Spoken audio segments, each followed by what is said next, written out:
Bismillahirrahmanirrahim. Savol. Müslüman adam әулиені ziyaret etуден бұрын сенімі қалай болу керек? Cevap. Müslüman adam әулиені ziyaret etmес бұрын сенімі бұл әлемде өздігінен пайда зиян беру тек Алланың құдіретінде екендігін білу керек. Өздігінен пайда зиян беру дегеніміз Алла Тағала өздігінен бар қылады, жоқ қылады, біреуді өлтіртеді, немесе өлтіреді, тірілтеді.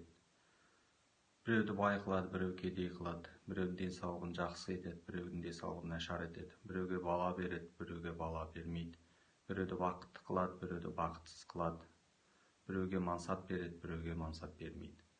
Алладан басқа ешкім өздігінен бұл тірліктерді істей алмайды.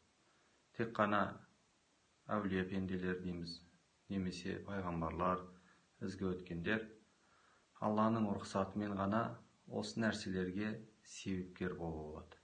Яғни Алла Тағаланың бала беруіне себепкер болуға болады, бақытты қылуына себепкер болуға болады, денсаулық Алла Тағала денсаулық беруіне себепкер болуға болады. Бұның бәрі Алланың рұқсатымен ғана. Өздігінен Алладан басқа ешкім еш нәрсе істей алмайды.